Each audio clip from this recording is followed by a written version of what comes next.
Okay, so now that I'm level 8, I'm going to buy a new hireling. And then, you know what? I think I will do the White Plume Mountain and other Tales quests, because those quests are challenging. And I think that some people would like to know how to get past them. However, I'm going to show you how to do something that I like to call the Elemental Shuffle. I'm going to put this here, I think. So, the Resistance Shuffle. So the Resistance Shuffle is basically a way to cast all your resistances. So, I want to cast Fire Resistance to make sure I'm not taking fire damage. I also want to cast Lightning Resistance to make sure I'm not taking lightning damage. And then I also want to make sure I'm casting Cold Resistance to make sure I'm not taking cold damage. Those are very, very common damage types. By putting my buff order like this, if I just go in a line, there's a cooldown on this spell. But by the time I get to this spell, this cooldown is done. And I can keep casting, and then this cooldown is done. I also separate the potions because they share a cooldown. And then as a result, I don't have to stop or slow down with my buffing, and I get all my elemental resistances every time I go through. It's very convenient. All right, it's time to buy Tower, the fighter, Warforged fighter. Is he good? Well, let's see. Tower's cool-headed. Caution won him countless battles during the wars. Sick. He's cool-headed. Hopefully it will come in handy. I need to make a new tune. I'm so bored of playing the game as I solely play endgame rating. Yeah, sometimes making characters and getting started is like really fun. It's one of the reasons why I enjoy Hardcore League, because when you play Hardcore, you're just like starting something brand new. You're doing the new season, and you don't have anything, so you kind of have to scrounge, and every like randomly generated item is now suddenly good. Oh yeah, ship bus for the dog. Thank you for the reminder.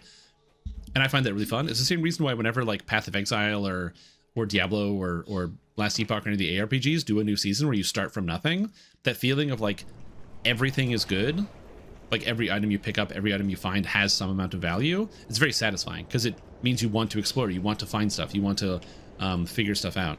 You're not already at the end of the story, you're at the beginning. That's true. I could get cutting currency. The quests I'm about to do are quite dangerous. So if you are not familiar and you haven't done these quests before, bear in mind they are very, very, very dangerous. There's a chance I will die in some of these quests. But I'm going to try my best to show you how to do them. But they are very dangerous. Hey, what's up, Nimue? Oh, I forgot. Summon the hireling, summon the hireling, summon the hireling, summon the hireling. Go, go, go. No. I didn't get the hireling. Fuck. Okay, I gotta reset the quest. I forgot some of the hireling. I was on such autopilot. I forgot.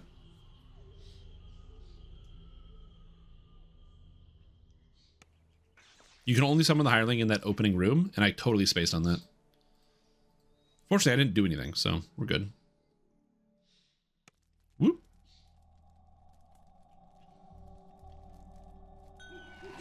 Alrighty, now you can teleport me. Thank you. To send you to the nearby village.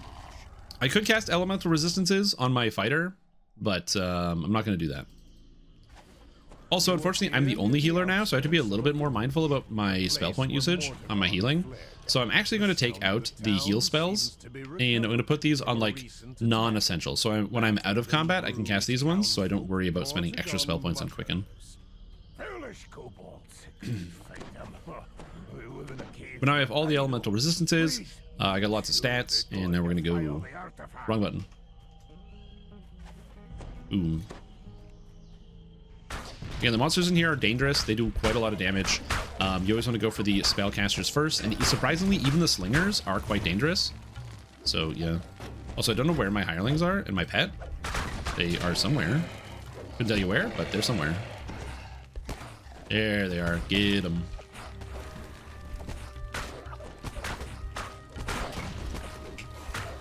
There's also a lot of shrines in this quest, so you can rest pretty regularly. So this is not a terrible quest in terms of like shrine density. If you run out of resources, just use a shrine. You know that you've chosen the hardest quest, and if somebody's iffy about hardcore, they can choose easier ones. Yep. I mean, I don't think I have to post a disclaimer since I'm specifically mentioning I'm doing harder quests. I am going to give credit to the viewer. I think the viewer is smart enough to know that when I say the words, I'm doing harder quests on purpose.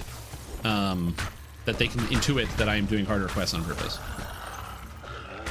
The last of the kobolds falls. Yet there's no time. So that is currently the goal there. Bars your path. This creature radiates powerful magic. Yes. And clearly poses a major It is a big assumption that people will heed my words and listen to the things that I say, but we'll see. You look around to see Listening to the stream explains the stream, exactly. creature came from. You spot the entrance to a Yeah, reading the card explains the card unless you don't know what the keywords are. If you don't know what the keywords are, then you really struggle.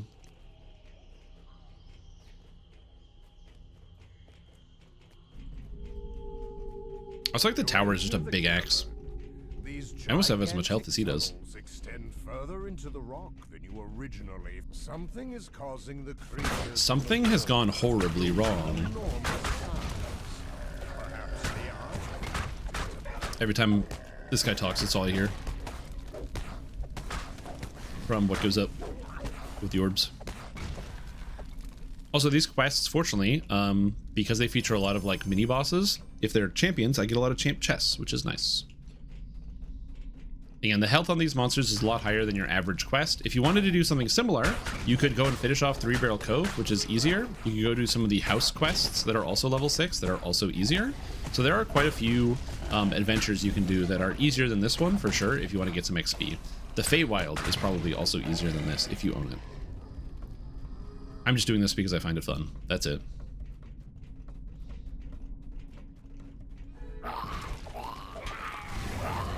No, tower, don't attack the moat. Alright. Now we do attack the moat. I should probably cast Sonic Resist just in case, but let's see how that goes. Unfortunately for me, this is a champion. Also, unfortunately for me, I don't have any way to hit... What the heck? This guy's doing the full circuit around me? Oh god, a second one. And it's a Snow Peaks champ, and it's doing the full circuit. This is dangerous. Oh shit. He's doing the NASCAR. He's making it out here, making left turns. Gotta be careful.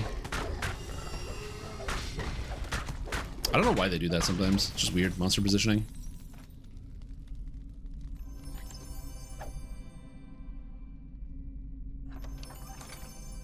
Alright.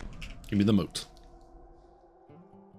Reminder text for haste on it because it's an evergreen keyword.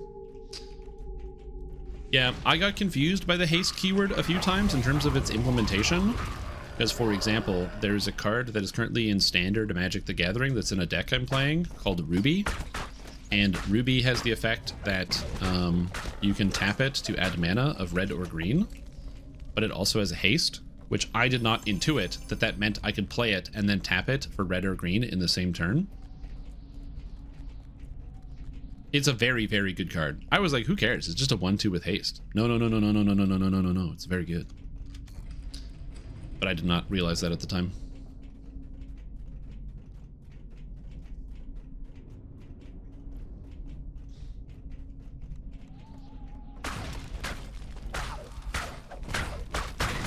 All right.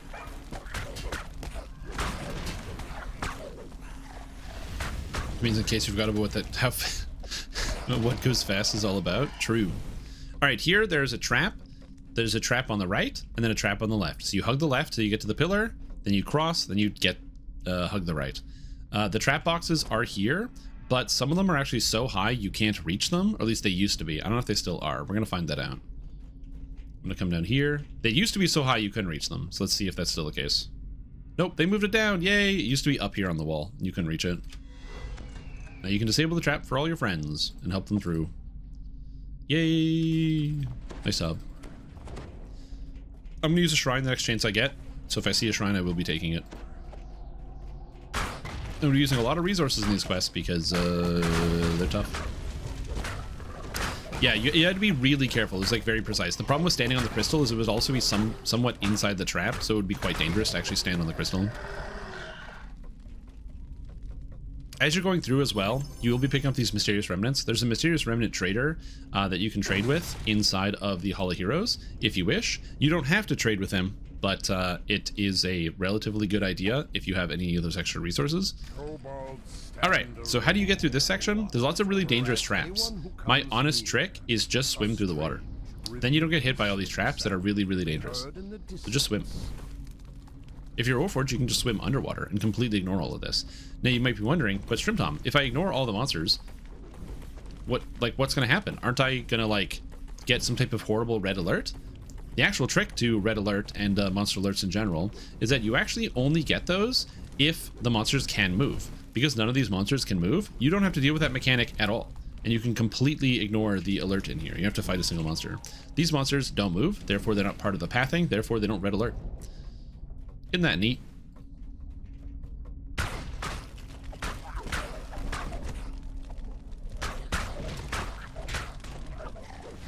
Yep. Didn't require a stat ladder. Yep. There we go. I did just get generally stunned by the big monsters, but that's just more funny than anything else. And then at some point in this quest, I'm pretty sure there's a shrine. I remember there being a lot of shrines in here, but I could be wrong about that. Is it here? Is it right here? No, I'm thinking about newcomers, I think, or black and blue, where there's like a shrine on one of these corners. I think maybe it's just at the end there's a shrine. Alright. Oh, it's through this door there's a shrine. Okay, we're at the end, basically. Yeah. From all your solo series, which build would you recommend the most for a new player? The Fighter. Fighter is really, really easy to play. It's really, really easy to understand, and it's very strong.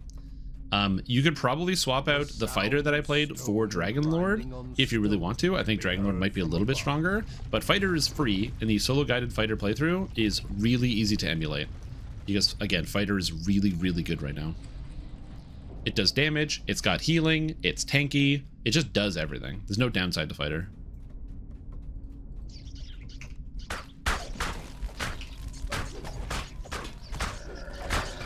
Get him out of here. It's me and the melee ball. Get a melee.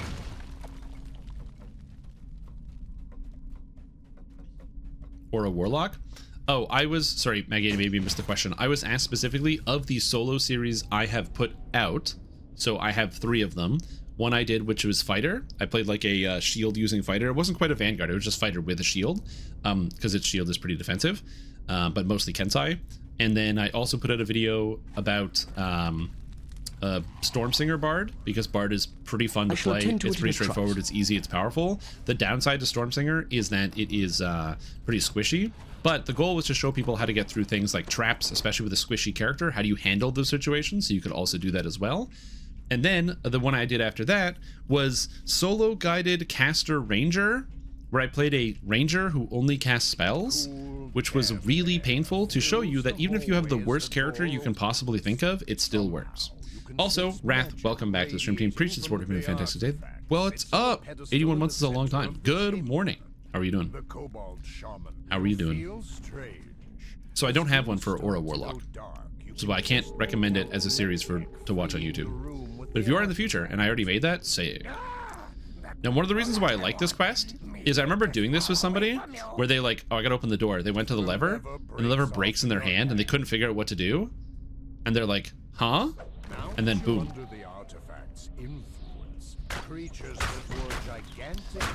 Didn't get to cap though. I actually just stopped uploading the videos. I basically hit like a bout of depression and stopped making videos for a bit. The character is at level cap and geared. And I still have the video on my computer. I just didn't actually post it. Unfortunately, I never finished it. Sometimes it happens. Yo, what's up, Officer Skeleton? How you doing? Practice for Freesia. Like I said, I'm not going to think about Freesia until we see what the patch notes are. Yeah, I originally transferred it off of Hardcore onto Kaneth, and then I actually did some R10s on Kaneth, so I have a reasonable amount of Reaper XP on that character as well, which is really silly. It's nothing more than a beast. Nah, it's just unrelated stuff.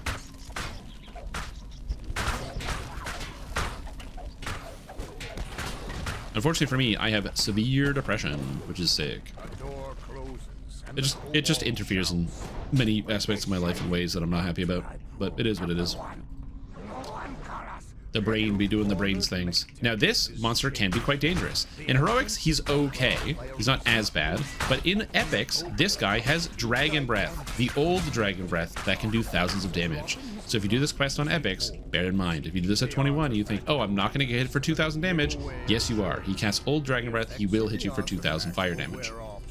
Unfortunately, no cool items out of this chest. This chest can drop the leather gloves of the snake, which is all four of the trapping skills. So it's search, spot, disable device, and open lock. Very cool.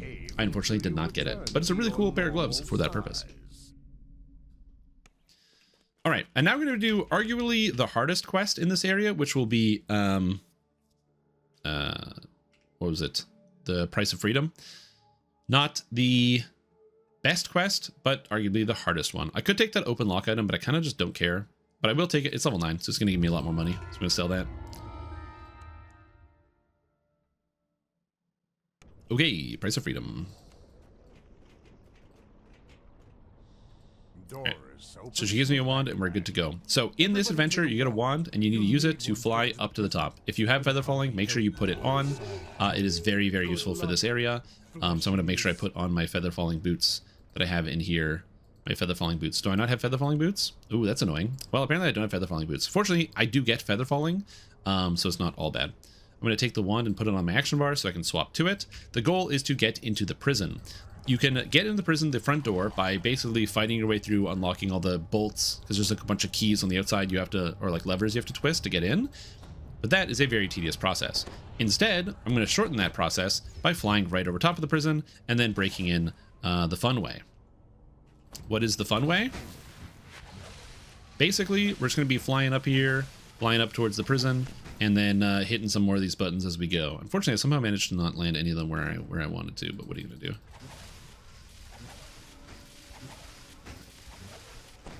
Whoop. I'm going to keep whipping these. Oh, I can retain charges because I'm an artificer? I love that. Go up here. Let me go up here. Also, you have to be careful about like bumping into stuff because you can get like a dimensional like a bit of a momentum. So I want to be careful about stepping on things exactly, because now I have backwards momentum because I slid on that roof.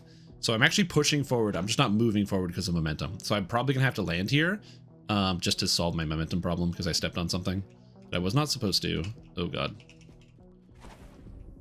Oops, I aggroed the guards. No, escape, escape. Step on this, and we're going up all the way up top here with a hope of disabling this. Step on this. Whee. Okay, we're done. So this puzzle will let us into the prison. Now this might look dangerous. How do I disable all of these things at the same time? What the heck am I going to do? The answer? You tap every button one time. That's it. So I run around the outside once, then you run around the inside once, and the whole thing is disabled. If it is not set like that, I have no idea how to solve it. I'm going to be honest, I would just reset the quest and do it again. All right, so now we have two goals in here, finding dimensional anchors and rescuing the VIP. To find the dimensional anchors, if you summon one of these things, it tells you where it is. So it's so far, I can't even. Very funny joke. Ha ha ha ha. So we're going to move further in and then look around for these this thing. Again, the monsters in here are very dangerous. Even more dangerous, for reasons I cannot explain to you, the fire elementals chain cast dispel magic. So even though I have lots of protective magic to keep me safe from all of the major elemental damage that you will experience in this quest chain, again, the fire elementals, for reasons I cannot explain, just chain cast dispel. Over and over and over and over.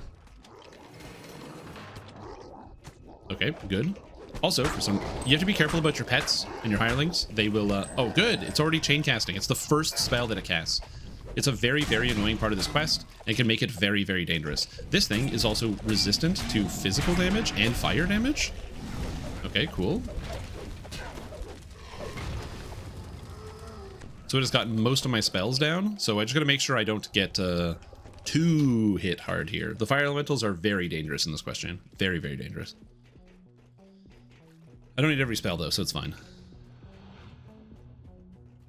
Yes, if you are new and you are on hardcore, do not do this quest. Also, I should definitely turn my pets off from being on aggro. I'm going to try to hide from the fire elementals, but I don't think it's going to work. I think they're just going to dispel me. Oh, never mind. We got a couple hits on this guy. Don't dispel me, don't dispel me, don't dispel me, don't dispel me. We're good. Don't dispel me, don't dispel me. We're all dead. Nice. Okay, fire elementals are all gone. More guys are running up the stairs. Who cares? Just stick as a team. All right, so now we're over here. We're going to try again. Where is it? It is too far. It could be this way. It could also be downstairs. So I'm going to come over here. So I'm a little bit further forward. And we're going to try casting it again in this corner here as well.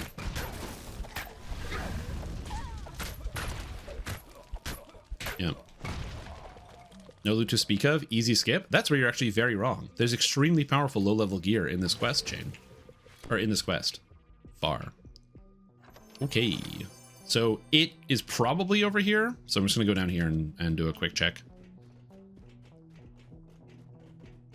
There it is, right up there. You just follow the lines. Yeah, the armors are all quite good, and not only the armor's good, they're also very interesting mechanically, and they have some of the best visuals. In fact, the docent in this quest is probably the best looking docent in DDO.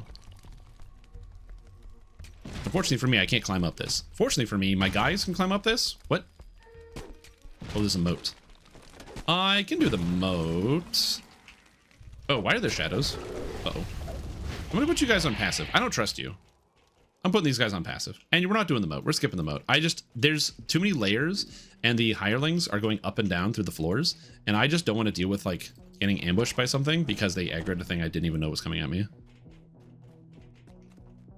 Anyways, now we head all the way down. You can fight all the monsters on your way down, or you can just jump off the ledge. I think I have to fight them because I have like, they're gonna walk their way down, so I have to do it.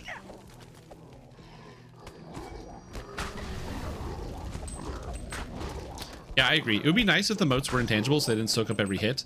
When I was originally running ranged with this character at the beginning, it was very annoying to hit the moats. Hi, Shroom, is there any weapon or falchion great axe you should go for after broken weapons? Are they good till 20? Yeah, they're good till 20. Anyways, you come into here, and there's actually a secret door we can find. I gotta kill these guys first. I'm almost done with the hard stuff. There's only a few more hard things to do, and then this quest is basically over. And there's some cool secrets I can help you guys find. There are a lot of shadows in this area, which can also be quite spooky.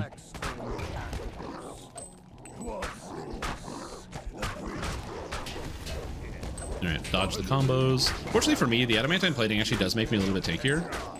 So I can actually tank way more than I could before. Alright, and I don't need any of these keys. I have lots of keys. Alright, so now we're in the basement. We're looking for the VIP, the very important prisoner. That dimensional anchor upstairs, by the way, can spawn in a whole bunch of different places. So if you don't know where it can spawn, you can go check out the wiki for that information. This just experience. Again, this is a quest that if you've never done it and it's your first time doing it, it will take you a long time. It will be confusing, and it may not be fun all of the time, so I can't always recommend it to you. There are fire elementals in this pit. Again, they chain cast Dispel Magic, so I am actually going to range them down because they are really, really annoying, and I don't want to deal with them. And this is one of the scenarios where ranged weapons are actually quite good for this purpose, because they're going to cast Dispel Magic and take off my fire resistance, which is frustrating. Now, all these doors, the way that you open them is you can use your Wand of Exploits to hit a button at the top to open the door. However, there's actually a faster way to do it, which is to come down here and fight a bunch of elementals at the same time. You just gotta watch out for champions, look for champs, look for champs, look for champs. If you get dispelled, run away like I'm about to do here. I don't want to get dispelled by all these guys and then killed. So they already took off all of my resistances, so I'm just gonna range them down so they can't shoot me, and we're gonna go from there. They're probably gonna kill all my pets as well, because my pets can't really fight against them. But yeah, this is very, very scary room if you're not prepared. And the fact that I got literally all my spells ripped off of me is great. Just instantly. I'm gonna put these guys on passive. I'm too far away, so they can't hit me with any magic, so I'm good. Because I can just dodge it. Okay, get this guy. Played in a few years. What is that weapon stream uses? It looks cool. It's actually a couple new cosmetics. It's not a real regular weapon. So this is a cosmetic weapon that I sort of put together. It's the Underdark Warrior's Sword from one of the Underdark Coffer, where it's like this Underdark themed outfit where you get like this drow outfit and a panther mount and a bunch of stuff. And then there's a new coffer which just came out, which is this raven coffer thing, and I put the visual effect on it, so it looks really, really sick.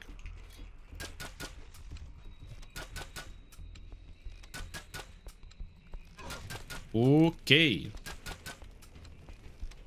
So, how do you solve this puzzle? You actually only have to hit 2 buttons. This button was already hit, it looks like, by one of the monsters here. You hit this button, and then on the opposite side, you hit the other 3. So this is going to be annoying because I don't jump that high. Even though I did put points into the jump skill. We can jump up to the middle here.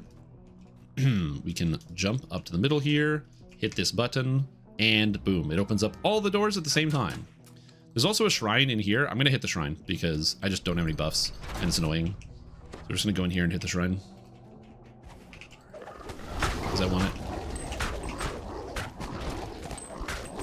Hey, no problem, up, down, BS. Alright, shrine time. The thing about doing some of the harder quests, always just remember, is if there's more shrines, just use more shrines and don't stress about it. Just use the shrines. Shrines are good. Shrines are good, hirelings are good. These will help you get through your adventures.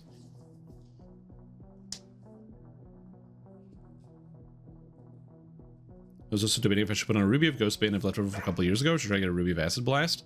I mean, if you want to put a Ghostbane weapon, Ruby, you can. There's a lot of really good items in DDO that give you, like, Ghostbane style stats. So you could do that, but I don't think it's entirely necessary. Like giving you Ethereal, for example. So I almost always have Ethereal on my characters, but yeah. All right, now we find Talbron. Where is Talbron Toon? He's somewhere in this place. You can actually just use the backspace key to find him. He's not upstairs. He's probably down here. There he is. He's in this room. Come over here.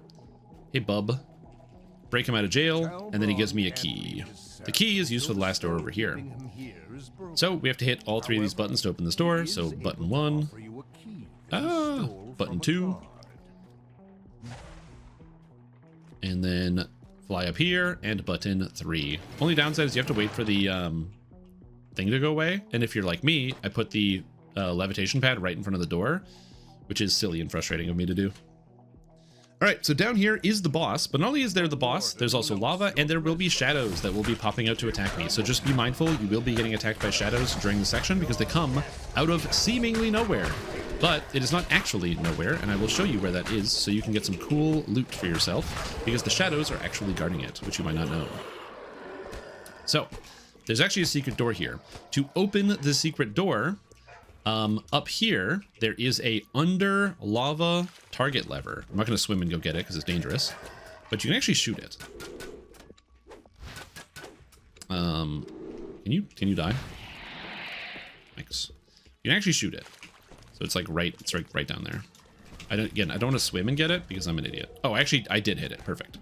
By hitting it, you can come in here. There's a chest. This chest actually contains a named item, or has a chance to. So I got the confiscated heavy mail. Again, armor I can't currently use. However, it's fantastic. Con 4, it's got spell resistance, it's got dust, so enemies can miss you, and it has a fire shield effect, making it so when you get hit, you can resist fire damage. Very, very cool. Definitely something that can be useful for your character. Also, again, all the armors out of this quest look incredible, so if you want cosmetics, that is a good place to go about it. Anyway, we talked to Doris. Doris is like, hey, mutiny? And you're like, yeah, you know what? All right. And then we finish. This is one of the more complicated quests in this quest chain, but I do find it quite fun personally, and I do enjoy it. And the XP is great if you can do it quickly. I didn't do it that quickly because I had to rest and, you know, be a little bit careful. But if you're on the upper end of the power creep spectrum, so you've got, like, you know, a little bit more stats than your average player, you got some past lives, you got a pretty powerful build, you just kind of like sprint through this quest. You fly up top, destroy the anchor, go straight to the bottom, and you are all set. Especially if you're playing a character where you don't care if you get dispelled. Just run around as a barbarian and just slap everything. But yeah, good quest. I was really hoping to get the docent because the docent is not only very cool looking, it's also extremely powerful, but I didn't get it. It has sheltering and insightful sheltering on it. Very, very useful for heroic leveling. Unfortunately, I did not pull it. All right, what's up, Doris? Anything good? Anything good? We got dodge belt and nothing. Sick. I'm gonna take hand wraps because I don't need them. They don't put sheltering on items anymore. They do. It's just a rarer stat.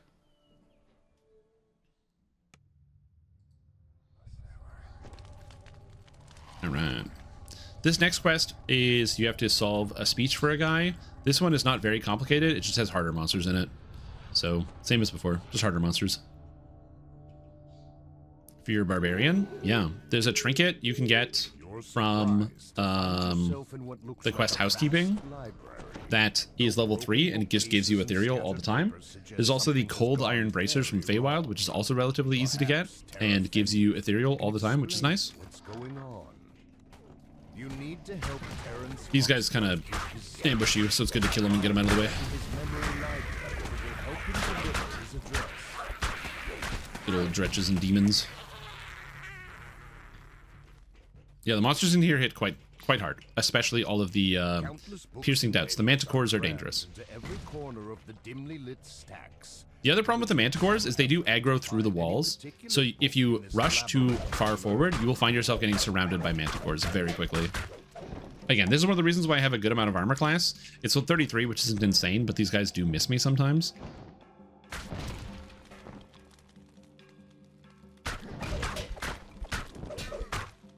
Anyway, beat this guy up, and we're all set. Oh, we got another manticore here. Again, if you go too quickly, you will get kind of surrounded. It's not too dangerous, but there are a lot of manticores. Healing, healing, healing. You're also going to notice I jump sometimes when I cast. That's because when you cast spells, your movement speed slows. By jumping, you don't get reduced movement speed, so I jump oftentimes when I cast. It's called jump casting. It's very good. Oh yes, combating corruption as well, the Dustbone Ring, which is also great because there's only 3 items that drop from that quest. All right, we need the fundamentals of magic, which is in row 5.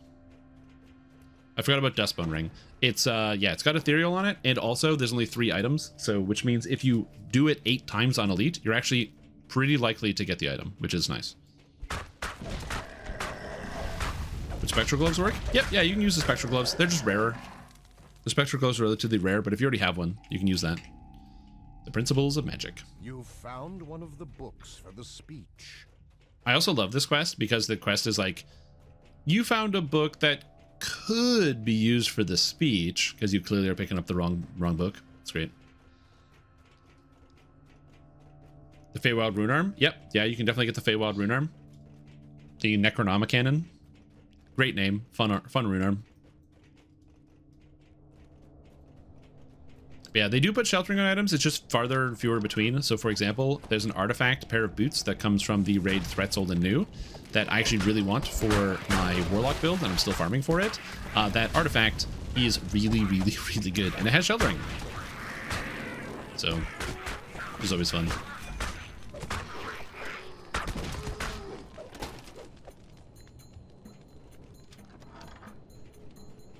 What was once the library's core collection is now complete. All right, keep blasting these guys. What feared me? Is it the? It's got to be the succubus that feared me. Change of heart. I'm paralyzed. That's always fun. Yeah, the monsters in here just hit really hard. Just be mindful of that. And when possible, make sure you are using shrines and protecting yourself. Keep yourself alive. There's just a lot of dangerous monsters in this quest chain. That's all it is. This quest chain is just like dangerous monsters into dangerous monsters all the time. Again, one of the reasons why I'm doing this as opposed to some of the easier quests is exclusively to show you, like, you can, as long as you go slow, heal yourself, keep yourself topped up, keep your pet topped up out of combat, so you're not running out of resources. That's how you get through these adventures. And you can do it too. My character is a first lifer. I'm slamming through these. It's not too hard. It just is harder. But you don't have to choose these harder quests. The benefit of doing the harder quests is they do give cool gear, and the gear can give you some advantages going forward. So, for example, you might get items that are a little bit higher on the power curve than average.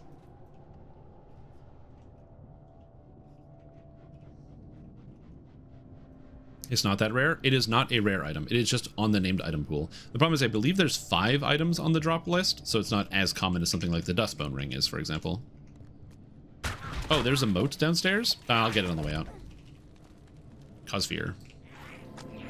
Yeah, not having will saves has caused me a problem right now. Roll a 4, then a 5, then a 6. Hell yeah. We're rolling up, baby. Next time we'll roll a 7 against Cause Fear.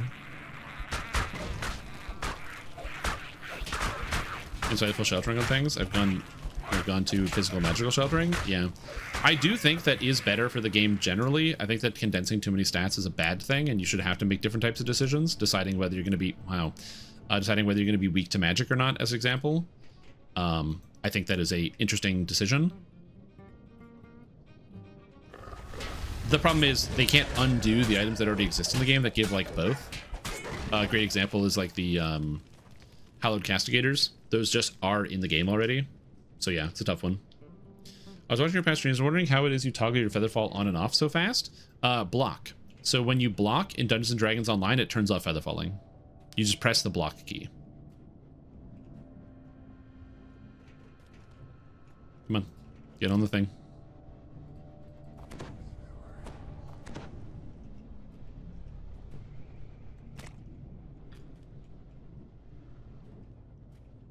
Yeah, here we go.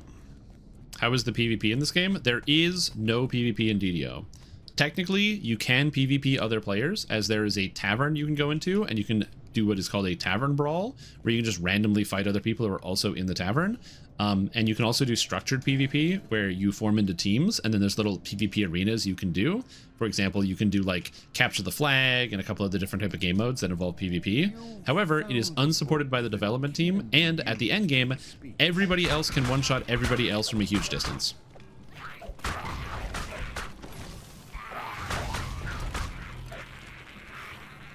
Because what do you do when a guy can hit you for 10,000 damage with no saving throw, and there's no way to stop it at any range? You just die. Yeah, so the proper forum or the DDO PvP is forum PvP. That's where people usually fight. They go on the DDO forums and they fight each other there.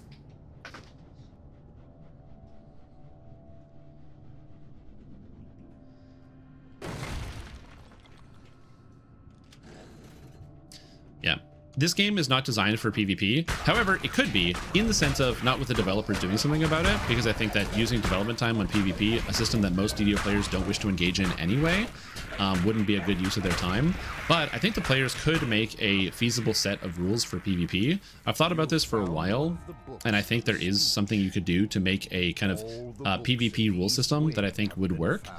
Similar to how, if you're familiar with like Diablo and Path of Exile, where there's the concept of low-level dueling, where the game isn't balanced for true PvP, but low-level PvP, where you put restrictions on what you can and can't equip and what level you are, limits your character building, which means you have to get more creative to try to one-up the other people that you're doing PvP against, and it also means you don't have to accommodate for literally everything in the entire game coming at you and one-shotting you instantaneously. So the solution to this problem, in my opinion, this would be my PvP rule set, would be maximum level for characters is 10, you must be a first life character, no tomes allowed, and you can only use randomly generated loot.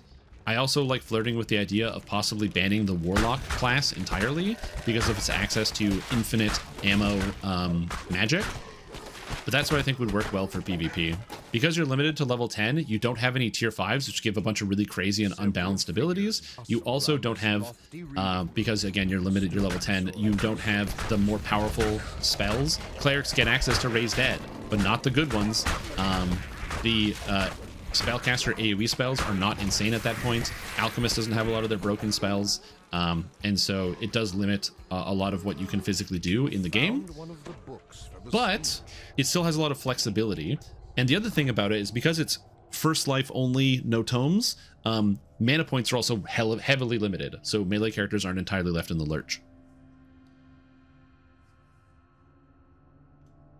And then also making it so you only use randomly generated loot. It also means you don't have problems with players having mechanics that kind of circumvent the entire game. You wouldn't be able to have items with freedom of movement. You wouldn't be able to have items with spell absorption, things like that, because it has to be random loot only. And being able to circumvent a lot of, or like make it so you can't just like avoid all crowd control by having a set little bit of very power crept gear would be good for that experience.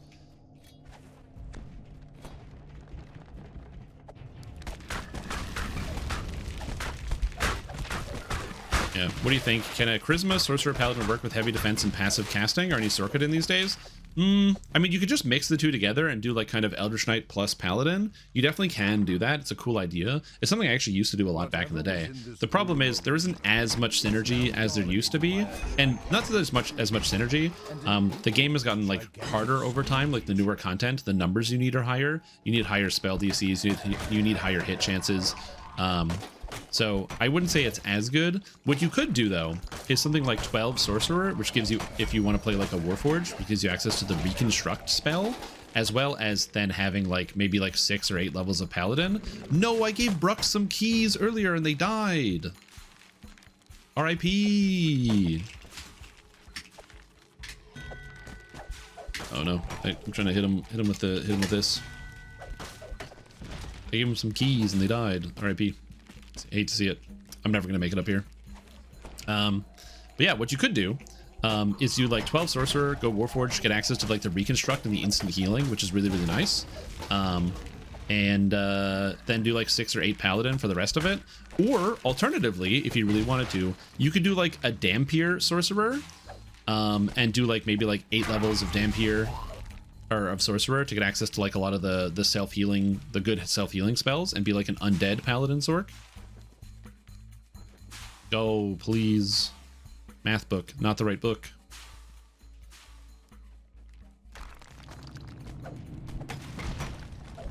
So yeah. Sorc with Metamagic can still one-shot most classes? Not necessarily. You're able to get access to Elemental Absorption spells, so that way, or like items, because Elemental Absorption is still very, very powerful. Also, just make your saving throws against the spells. If a rogue has evasion, a sorcerer can't really do anything to them. So rogues, paladin, or rogues, monks. In fact, monks would be super powerful. Evasion, very high armor class. Resistance to almost all crowd control effects. And super, like the fastest class as well. Plus they get Tomb of Jade at that point and Stunning Fist. Monks are really good. Yeah, you could definitely do some combinations in there, for sure, to make Paladin and Sorc work. I used to play Paladin Sorcerer back in the day. All right, now for this one, you got to do a speech. First, you open up with a joke. Why do you tell a joke at the beginning of your speech? You're just trying to lighten up the crowd, make sure they feel relaxed. You don't want people to feel too uncomfortable. You just want to ease into it. Tell a fun joke. Then next, you got to tell the story about how you came to be upon this path.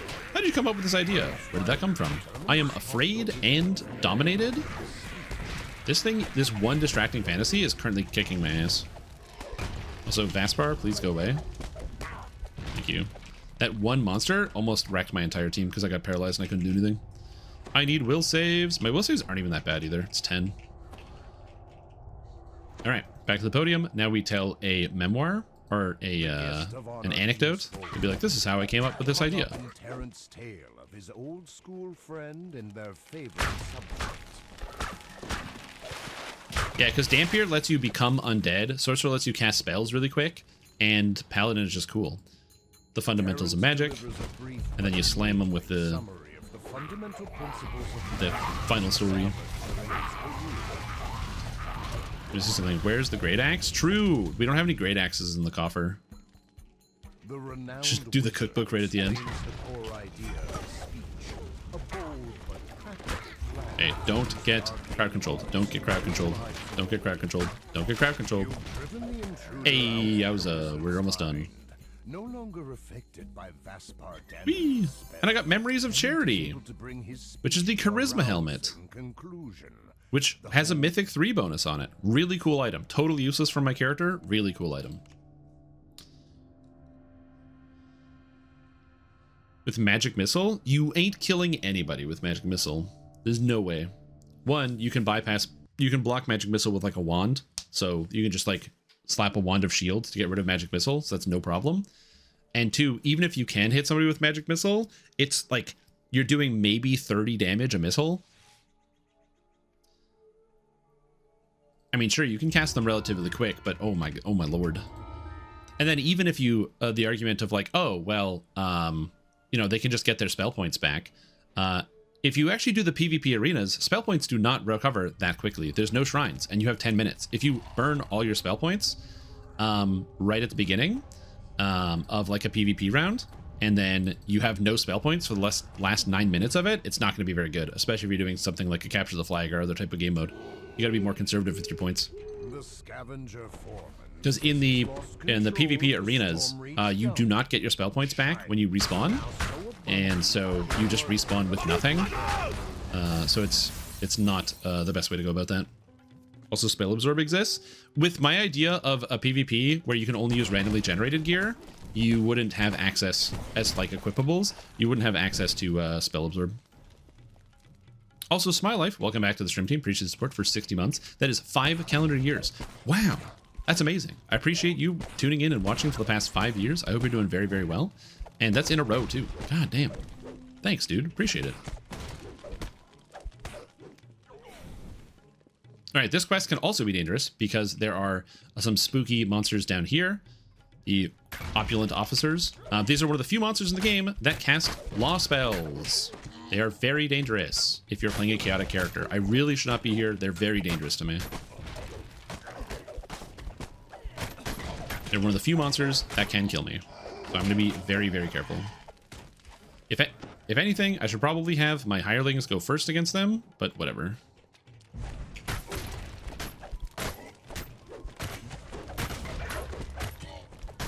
All right, we're good. All right, this room is also quite scary, so I'm going to cast Acid Resist because there's acid explosions that can happen in this room. It's not terribly bad, but it can happen. There's like basically these acid trap explosions that can get you. But with me and my minions attacking, we should be okay. Unless I just explode. Okay, we're good. Oh, it's poison. That was poison damage. That was the explosion. Fun. Right. Next up, we have the swimming section.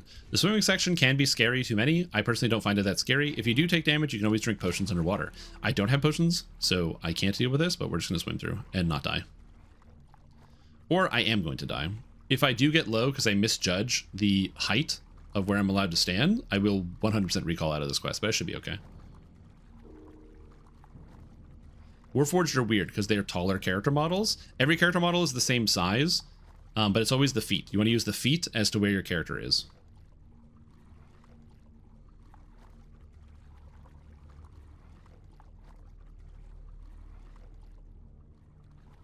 Okay. This is the only hard part. It's right here. I don't want to accidentally go down. And that's it. The rest of the stuff, you just kind of like take your time as you go through. Time it. I believe you can just go above these because they're too low.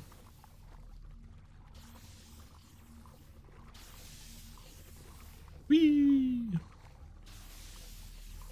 Again, these quests are insanely dangerous. These are diagonals, so you just wait on the diagonal and then you go through. Again, these quests are insanely dangerous. I cannot recommend you do that. There's a jet pushing you into spikes. Hug the left and you don't get pushed into the spikes. And then you have to deal with the lightning coming through. Again, go on the ceiling and you don't get hit. Same thing with this one. If you hug the left, it pushes you directly into this. And that is how you do the swim.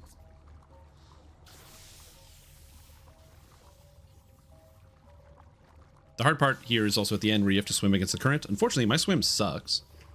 But I think even if you have a negative swim, you can still make it up. It just is very time consuming. My swim is -2. Let's go. What's up, Man of the Unknown? How are you doing?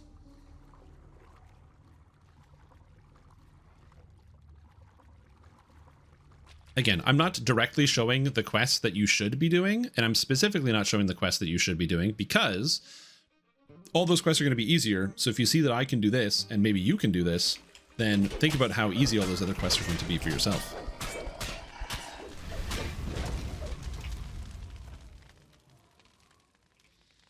How comforting it is to see you playing this game. Nice. Thank you. I'm glad to hear that you're getting comforted by seeing some classic Dungeons & Dragons online. I love this game. Big fan. Happy that it's still around. Happy we still get some new stuff. Excited to hear what's going to happen with the 20th anniversary of DDO. And also I'm happy to still be, you know, alive and streaming. So it's always a good day to be alive, you know? Anyway, these things will break my weapons, so I have to use my crossbow. I don't want to use the crossbow, but they're going to break the weapons. And this is why I just keep this crossbow around. I will probably upgrade it from the basic level 1 crossbow at some point. Yeah, I just got to do it. They're also resistant to fire, which is fun.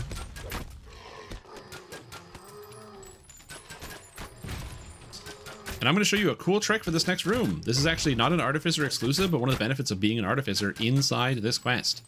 This is a maze. What you're supposed to do is navigate this invisible maze where all the walls disappear to pull this lever. But if you have a dog, you can just send the dog. Look at him go.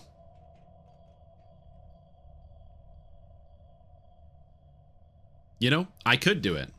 But what if I sent the dog?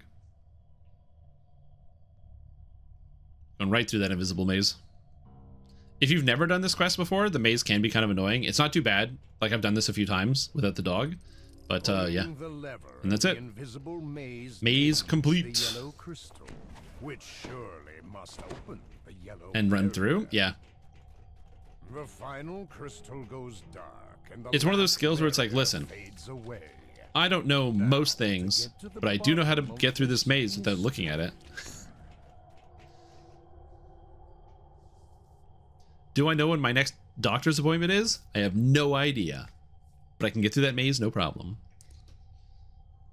Can I remember the name of my niece or nephew? Nope. But I can get through that maze. The brain holds different pieces of information for different times. Alright, full buffs. Let's go. Now in here, a lot of these creatures can be quite dangerous, so just because I'm like on the other side of some of this stuff does not mean I'm just gonna, you know, the rest of this quest messes around. They do not. So always just be mindful. A lot of these platinum creatures can be quite dangerous, and in the last room there are several griffins that you fight. They are also dangerous. There are more opulent officers here as well, which I am very afraid of, so I'm going to be attempting to trip them the second I get near them. Always taking down the opulent officers as soon as I see them. Now this quest does have a bastard sword called Cutting Currency. It is a very, very, very good bastard sword. If I get it, I will use it, and I don't care what anybody says about that. It's really powerful. Okay, he can Orders Wrath me. He's not Orders Wrathing. He's back to full. He hit me with a prayer. He lowered my saving throw. Just get the trip, guys. It's not Orders Wrath. It's fine. Okay, good. Orders Wrath, when he casts it, it looks like a kind of like a pink swirl around his hands. That's how you know he's going to cast the Orders Wrath. I believe that's the last one, so yeah.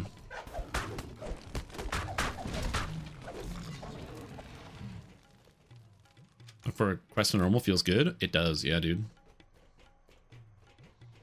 All right, now we rock and roll. Last check is in here. A couple of resources to kill.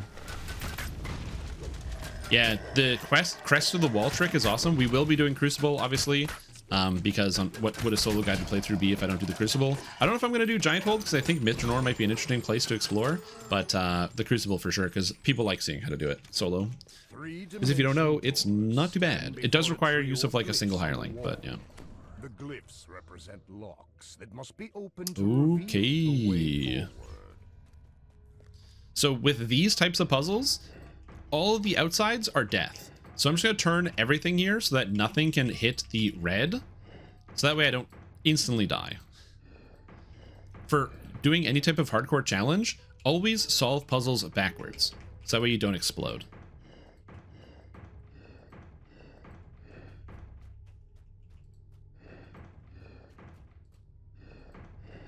So there we go. So now nothing can explode here because I turned all of it off. Always solve the puzzles backwards. That way you don't die. Time to try solo rogue, no multi-class. Kind of how you're doing with the solo series. Can't wait to see tips and tricks. Any suggestions on the build? Yeah, rogue is a brutal multi-class because they're the only class that gets no defense and no healing. So it is a harder solo challenge. For this room, you just look upwards to see where the lever is. So I spotted it in the corner here, and then we just climb up over this wall. As far as like which build you should play in specifics, good question. Probably Arbalist, like the crossbow rogue. Since crossbow rogue now works fully with dexterity, it's a lot stronger than it used to be because you can just use dexterity to hit damage right away. The answer to these ones, the organization's 12 is based in a tower floating above the city of Korth. How many floors does the Tower of the 12 have? 13, one for each plane. Which member of the Sovereign Host is known as the patron of a saint of wealth and trade? That is Kol Koran. And why can Sharn fly? It's because it's the manifest zone of Serania, which is the plane of air, or plane of the sky. Has opened the purple lock. The three All right, and now we can go to the end of the quest. Reminder, the monsters in here are griffins. The platinum griffins hit very, very, very hard. You only have to fight one at a time, but again, they're just relatively dangerous. You just got to make sure you're being attentive and healing yourself when you need it. Or just have armor class so they miss you every single time, which is sweet. Yes, eat my Iron Defender, who's getting close to shutting down. And so is Tower. Okay. Okay. I hate this thing is just spinning, but I do love the constant hawk sounds. They're like, Gah! It's great. And then we bash all these.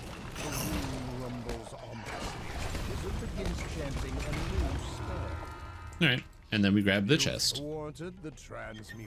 Nothing. Dang. I really wanted that cutting currency. It's a very, very cool weapon. Shrim do perfect to shield mastery feats with the same HP as the heroic ones. Yeah, they do. You just need a total of 4 combat style feats. And the perfect feats count as combat style feats.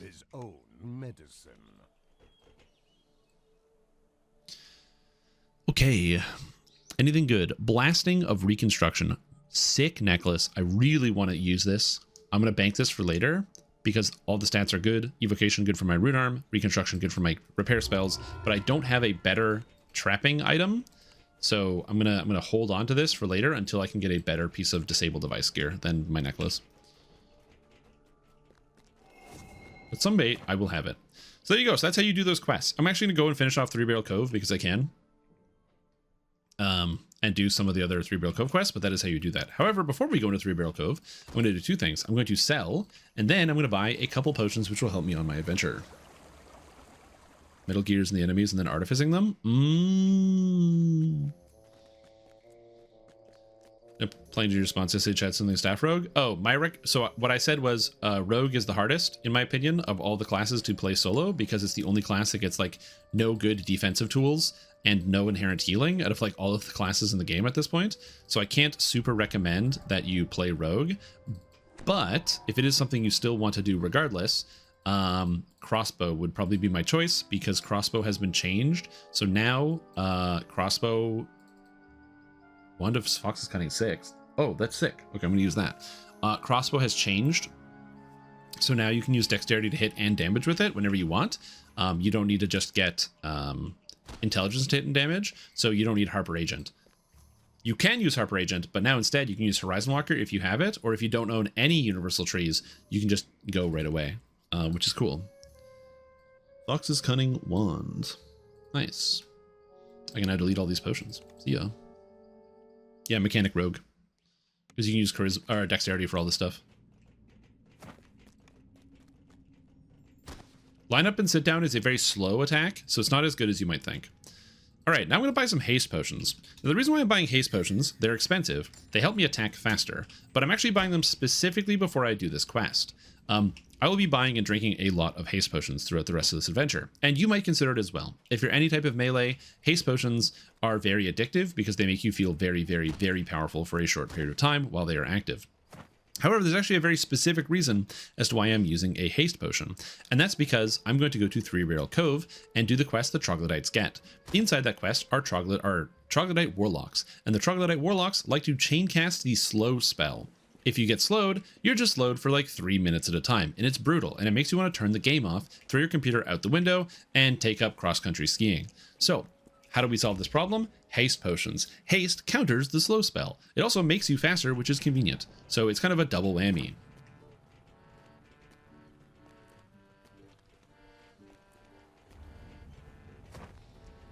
And out we go.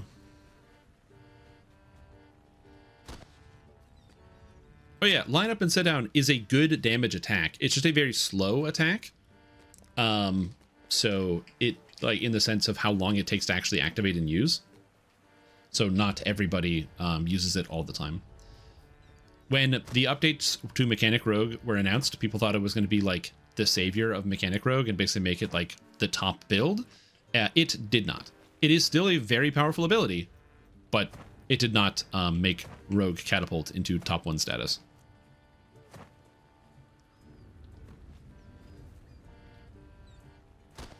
Which I'm going to be honest with you, that is kind of the balance change that I like to see. When if a character gets adjusted so that it is much more usable, but it is not blowing everything out of the water and is the #1 thing you can do at any given moment, that's kind of like the right level of balance, in my opinion. But I you know, maybe we can have a differing opinion about that. The grotto is warm. Oh. The sound of dripping water surrounds you, and a faint, musky odor hangs in the air. Hey. And then again, oozes. I want to break my weapons, so we're just going to shoot them. I could honestly just use my hirelings for this, but whatever.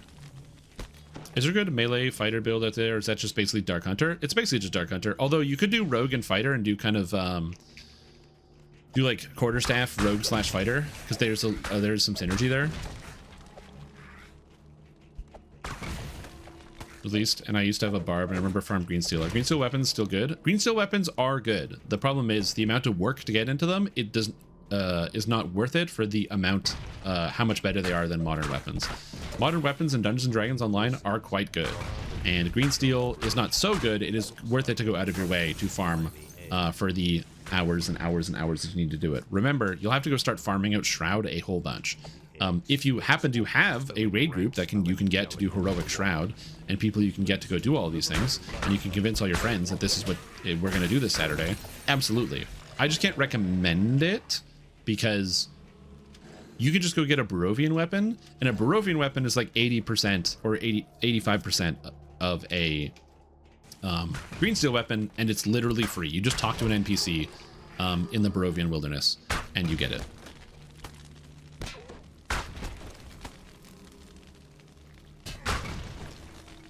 Oh, I gotta turn this guy on active. He's not doing anything. This huge echoing vault was once the hideout of Garl and his men. Okay, so making sure I'm smashing all the eggs. I always forget that in this quest. Hey, it's a warlock. Get out of here. Does that include epic levels?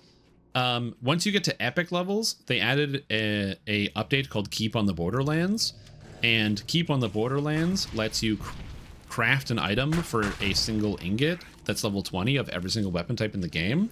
And level 20 Keep on the Borderlands weapons outclass most items that come before them, and again, they're very easy to get access to. Power creep has gone in both ways in DDO, both in terms of access to powerful gear, as well as in terms of what power level that gear is actually aspiring to be at.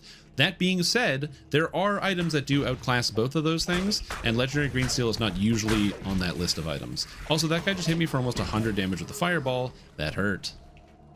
Hissing and snarling rise up from the water below. But yes, if you already have the Green Steel, absolutely continue to use your Green Steel. If you don't have Green Steel, I cannot recommend anyone go farm out Legendary Green Steel, or sorry, Heroic Green Steel. They did add Legendary Green Steel later, because they added Legendary Shroud, and it was basically Shroud again, but with more stuff, and that was added in the future. However, the problem with Legendary Green Steel is that it's not bad, but Legendary Green Steel was in 2016. A lot of the things that made Legendary Green Steel very powerful were the unique effects that were on much of the equipment. Legendary Ash, Legendary Ooze, Legendary Dust. These very, very, very powerful effects that are now on many more items in the game, which is a good thing, by the way. I am bleeding to death. I have so much bleeding going on. That's actually crazy how much damage that is from that Howler.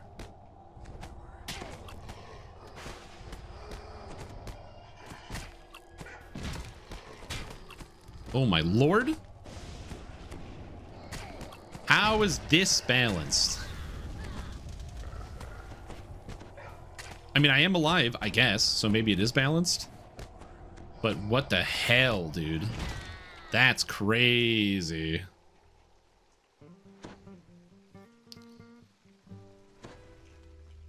So yeah. Woo! And I got a class portal hole. Very cool. Very cool. Even still, taking all that extra damage, I'm still alive. So as I said, Artificer, pretty good. Just play slow, take your time, and you'll be able to work your way through any of this stuff. Take it slow, take your time. Just use closed wounds. Oh, baby. Got the eggs. We are all set. Now we go down. Hey, what's up, everybody? Whee! Who's casting Ice Storm? Is it the Shamans? Do they cast Ice Storm? I actually have no idea. If I was a rogue, I would have died there. Yeah, if I was a rogue, there was nothing I could have done. That thing basically did 1,000 damage to me. Fortunately, I could heal it because I'm an Artificer. Whew. Need some Neosporin. True. But yeah, the downside is it means that, you know, the items that you might remember, the green steel that was so cool and so epic, is no longer that relevant. It's still good if you have it, and they're very powerful weapons if you have it, but right now there's comparable items that are much easier to come by. So the downside is, unfortunately, it's not that, you know, going and farming out that won't feel as special as it once did. The upside is now there's no reason to go out and farm legendary green steel, so you don't have to put yourself through that ever again. It's way better. Way better. Here, I'm going to shoot all the bad guys because ranged characters are annoying to deal with, and I don't like getting slammed from each side by monsters.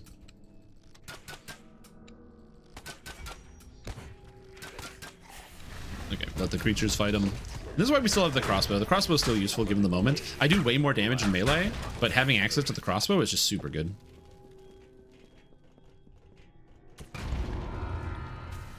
Yes, legendary green steel has some niche uses. One of the great examples of legendary green steel and where you can use it is displacement clickies, and I believe dark discorporation clickies as well. So there are reasons to use legendary green steel for sure.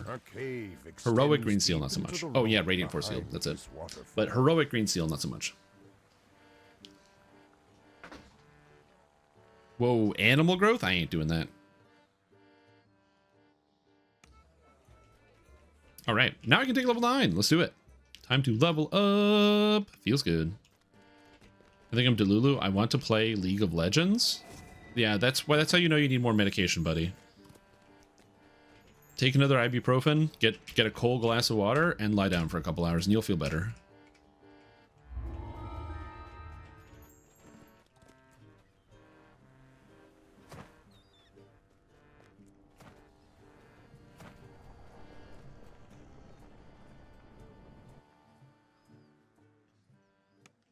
Animal growth. I don't know if I would go so far as to get green steel clickies for animal growth. Not saying animal growth is bad, especially considering you can double the effects of animal growth from Fear of the Wild. But like, man, it's a big ask. It's too much for me.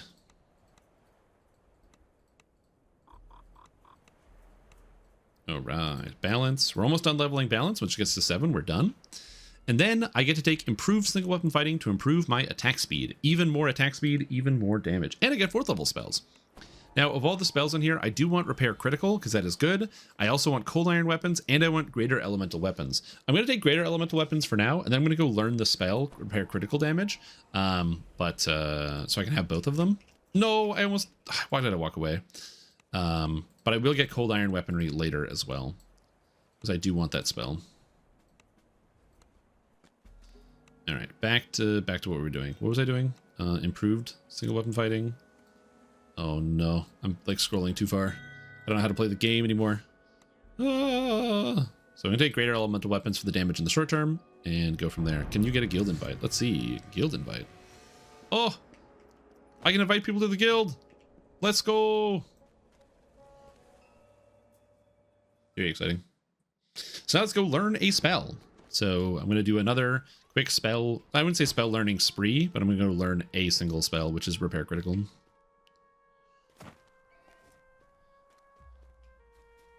All right. Buy Eternal Flask of Haste or Displacement. It's not, because those things have a cooldown of 5 minutes. And when you are tanking, you want to have like near 100% uptime on some of your spells. So on displacement. So for tanks, a lot of them will have multiple legendary green steel items in their inventory that they can use as clickies, where they can put on the legendary green steel item, get 2 minutes of displacement. I believe you get 3 charges per item. So if you have 2 or 3 items in your inventory, that gives you like 18 minutes of displacement that you can have access to. And as a tank, that is quite good. 18 minutes straight. again, this is something that I think most players are not going to invest their time in. And if you want to get into some of the most clicky heavy characters where you have these like weird items that have these weird purposes, tank is definitely one of those roles. So if you like that and you think that's cool, well, you can definitely get it. Also, no, Torm was slain by Blood Rage spitting Celeophysis? I don't know. It's super worth making 1 to 2.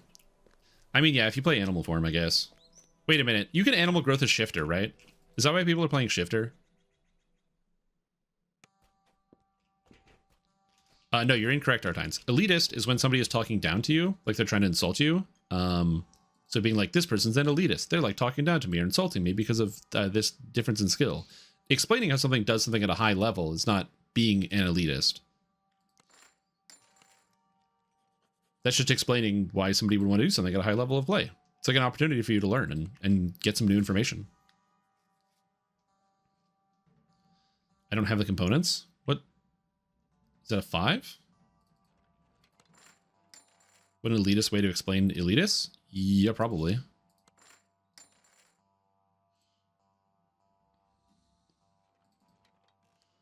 I don't know. I just think like learning stuff is cool, even if you don't necessarily want to engage in the thing that could be, you could have an opportunity to learn.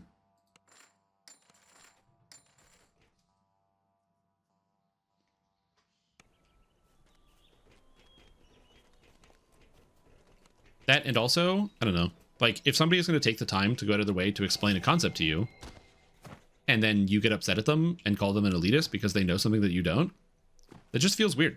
I don't know. It's a weird way to like kind of walk through the day.